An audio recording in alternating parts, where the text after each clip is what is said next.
Hello friends, मेरा नाम महेश और आप देख रहे हैं आपका बाइक गुरु चैनल। इस चैनल पर मैं आपका स्वागत करता हूं। अगर आप इस चैनल पे नए हो तो चैनल को लाइक, शेयर और सब्सक्राइब करना ना भूलना। नेक्स्ट वीडियो के नोटिफिकेशन के लिए बेल आइकन दबाना भी ना भूलना। दोस्तों, मैंने बहुत सारे मोटरसाइकिल राइडर्स की कंप्लेंट सुनी है कि मोटरसाइकिल की क्लच प्लेट जल्दी खराब हो जाती है, 1, 2 या 3000 किलोमीटर के अंदर ही खराब हो जाती है। ऐसा क्यों होता है, इसके पीछे कारण क्या होता है, वो मैं आज आपको इस वीडियो में बताऊंगा और हम किस तरह से क्लच प्लेट की लाइफ बढ़ा भी सकते हैं। कुछ आपको नॉर्मल टिप्स दूंगा, ज्यादा लंबी वीडियो नहीं बना रहा हूँ। नॉर्मल टिप्स आप फॉलो करोगे तो आपकी क्लच प्लेट की लाइफ जरूर बढ़ेगी। तो चलिए हम वीडियो को शुरू करते हैं। तो दोस्तों, आपके पास मोटरसाइकिल रहेगी तो आपके पास यूजर मैनुअल ही रहेगा। अगर आप यूजर मैनुअल बुक देखते हो तो क्लच प्लेट इंटरवल नहीं मेंशन किया होता है, क्योंकि क्लच प्लेट की लाइफ होती है राइडर और इंजन कंडीशन के ऊपर। क्लच प्लेट का वेयर एंड टेयर कभी भी 5000 या 15000 या 50000 किलोमीटर तक नहीं होता है। अगर राइडर क्लच की इम्प्रॉपर एडजस्टमेंट और इम्प्रॉपर यूज की वजह से वेयर एंड टेयर के चांसेस बहुत ही ज्यादा बढ़ जाते हैं। क्लच लीवर फ्री प्ले या मोटरसाइकिल मैकेनिक की भाषा में बात करें तो क्लच एडजस्टमेंट। ये क्लच एडजस्टमेंट होता क्या है? अगर आपकी मोटरसाइकिल को आपको क्लच एडजस्टमेंट करनी है, अगर आप किसी मैकेनिक के पास लेके जाते हो तो वो क्या देखेगा कि आपका क्लच दबा के पहले देखेगा, पर वो ये नहीं सोचेगा कि क्लच फ्री प्ले इसमें देना चाहिए या नहीं देना चाहिए। हम भी यही सोचते कि अगर क्लच फ्री प्ले अगर हमारी बाइक में नहीं होगा तो अच्छी बात है। ऐसा नहीं होता है। आपकी बाइक में क्लच एडजस्टमेंट होना बहुत ज़रूरी है। क्लच फ्री प्ले आपको आपकी बाइक में होना ज़रूरी है। आपको नहीं पता है कि हमको कैसे क्लच लीवर फ्री रखना है, तो आपको आपकी मोटरसाइकिल के साथ मैनुअल बुक दिया जाता है। उसके क्लच इंफॉर्मेशन पेज पे जाओगे तो वहाँ पे मेंशन किया होता है कि आपको 1 सेंटीमीटर या 3 सेंटीमीटर तक का आपको फ्री प्ले होना ज़रूरी है क्लच लीवर में।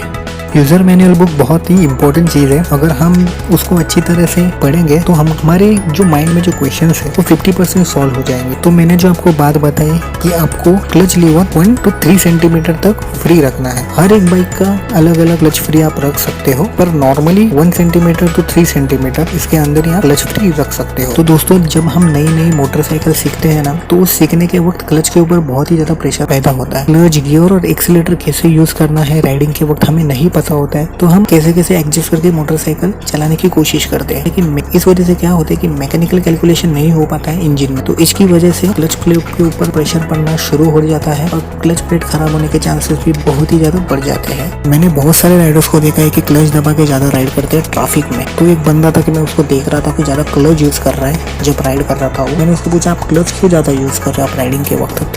तो उसने कहा कि मुझे ट्रैफिक में कंट्रोल आता है गियर अप और डाउन करने के लिए। तो कभी भी आप एक चीज याद रखना, राइड करते हो सिटी में या हाईवे पे, क्लच का यूज जितना कम हो सके उतना आप करना। इससे प्रॉब्लम क्या होगा कि कभी कभी क्लच के ऊपर प्रेशर बहुत ज़्यादा बढ़ जाता है अगर आप उसका यूज़ ज़्यादा करते हो तो। और इससे ज़्यादा हानिकारक चीज़ क्लच प्लेट के लिए कोई नहीं होती है कि आप गियर भी शिफ्ट नहीं कर रहे हो और क्लच लीवर का यूज़ भी ज़्यादा कर रहे हो। अगर आप ऐसा करते हो तो आपकी क्लच प्लेट होने के चांसेस बहुत ही ज़्यादा बढ़ जाते हैं।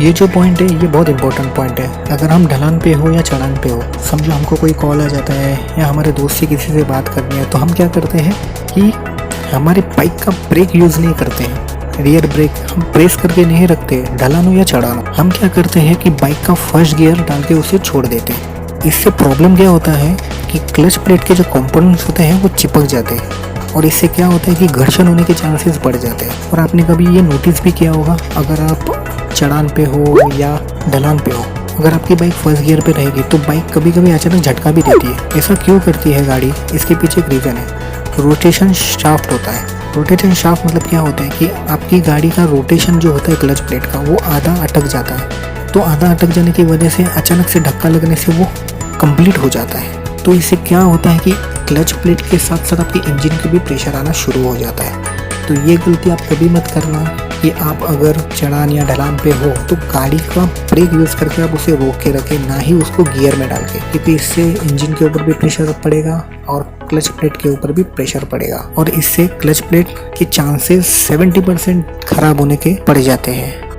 अगर आपको क्लच लीवर से पता नहीं चल रहा है कि आपका क्लच प्लेट खराब है या अच्छा है, तो इस वीडियो में आप देखना। इस वीडियो में आपको मैं सीधा सा एग्जांपल दे देता हूँ। ये जो आप वीडियो में देख रहे हो, इस पार्ट को आप हाथ से भी हिला सकते हो। अगर वो हाथ से नहीं हिल रहा है तो समझ जाना जबकि उसमें फ्री प्ले बिल्कुल भी नहीं है। अगर ऐसा होगा तो आपकी क्लच प्लेट जल्दी से जल्दी खराब होने के चांसेस बढ़ जाते हैं। तो हमेशा अगर आपको क्लच लीवर से नहीं पता चल रहा है तो ये ट्रिक भी आप आजमा सकते हो। अगर ये अगर अपनी जगह से नहीं हिल रहा है तो समझ जाना कि आपकी क्लच प्लेट खराब होने के चांसेस पे आ गई है। बिना क्लच दबाए कभी भी मोटरसाइकिल का गियर चेंज करने की कोशिश मत करना दोस्तों। कभी कभी क्या होता है ना, कुछ राइडर्स ऐसे रहते हैं जो एक्सेलेरेटर कम करके आरपीएम भी कम कर लेते हैं और गियर चेंज कर लेते हैं। इससे क्या होता है कि आपका क्लच तो इंजन के साथ जुड़ा हुआ रहता है और आपके क्लच के जो कंपोनेंट्स रहते हैं वो इंजन के कंपोनेंट के साथ रोटेट होते रहते हैं इंजन में। अगर आप बिना क्लच दबाए गियर चेंज करते हो तो आपके क्लच के जो पार्ट्स रहते हैं वो क्रैक होने के चांसेस बढ़ जाते हैं। तो हमेशा एक चीज याद रखो कि सही आरपीएम के साथ आप गियर चेंज करें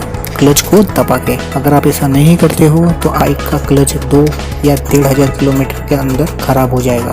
कभी कभी रास्ते में किसी की बाइक खराब हो जाती है तो हम लोग क्या करते हैं कि चलो उसकी मदद कर देते हैं। तो हम क्या करते हैं, बाइक को टो कर देते हैं, या हमारे कोई दोस्त रहेगा तो उसको भी हम मदद कर देते हैं। चल भाई तेरी बाइक खराब हो गई, चल हम टो करके घर तक या गैरेज तक लेके जाते हैं। अगर आप ये टोइंग वाला फंडा ज़्यादा यूज़ करोगे अपनी बाइक में तो आपकी क्लच प्लेट ज़रूर उड़ेगी। अगर आप सोच रहे हो टोइंग से क्लच प्लेट कैसे खराब हो सकती है, कुछ लोग क्या करते हैं कि टोइंग करने के वक्त सामने वाली बाइक के पैर लगाते हैं, या कुछ लोग रहते हैं वो रस्सी से खींच के भी मोटरसाइकिल को टो करते हैं। अगर किसी की मोटरसाइकिल आपकी मोटरसाइकिल से ज़्यादा हैवी हो, अगर आप उसको खींचने की कोशिश कर रहे हो, मतलब बार बार या हफ्ते में 3 या 4 बार उसको आप टोइंग करने की कोशिश करते हो, तो आपकी मोटरसाइकिल के इंजन के ऊपर बहुत ही ज़्यादा प्रेशर बढ़ जाता है। क्योंकि आपकी मोटरसाइकिल की पावर के हिसाब से आप जिस बाइक को खींच रहे हो वो उससे हैवी है। आपके इंजन बना है आपकी बाइक को चलाने के लिए, ना ही दूसरी बाइक को चलाने के लिए। तो इंजन के ऊपर 2 बाइक का प्रेशर पड़ जाता है और इसकी वजह से क्लच प्लेट के ऊपर बहुत ही ज़्यादा प्रेशर पड़ जाता है। और इसकी वजह से क्या होता है कि 80% चांसेस बढ़ जाते हैं कि आपकी क्लच प्लेट खराब होने के। तो हमेशा एक चीज़ याद रखना दोस्तों, अगर आप टो करते हो तो सोच समझ के आप टो करना। अगर सामने वाले को ज़रूरत है टो की तो ज़रूर आप उसकी मदद कर सकते हो, पर अगर आप बार बार टोइंग दे रहे हो तो आपकी मोटरसाइकिल की इंजन की लाइफ और क्लच प्लेट की लाइफ दोनों कम होने के चांसेस बढ़ जाते हैं। अगर इंजन में इंजन ऑयल की मात्रा कम रहेगी तो ये भी एक चांसेस हो जाते हैं कि आपकी क्लच प्लेट खराब हो सकती है, पर ये बहुत रेयर केस में होता है। मैंने जो आपको ये जो चीज़ें बताई क्लच प्लेट खराब होने की, ये मैकेनिकल लैंग्वेज में नहीं समझाई, ये सिर्फ मैंने आपको बेसिक चीज़ें बताई है किन रीज़न से आपकी क्लच प्लेट खराब हो सकती है। अगर और मैंने कुछ नॉर्मल टिप्स भी बताई है कि आप कैसे उन टिप्स को फॉलो करोगे तो आपकी क्लच प्लेट की लाइफ आप बढ़ा सकते हो। तो उम्मीद करता हूँ दोस्तों ये वीडियो अगर आपको अच्छी लगी हो तो वीडियो को लाइक, शेयर और अंत में सब्सक्राइब करना ना भूलना, क्योंकि इस चैनल पे मैं मोटरसाइकिल और स्कूटर रिलेटेड वीडियोस लाता रहता हूँ। तो मिलते हैं नेक्स्ट वीडियो में, तब तक के लिए जय हिंद और जय भारत।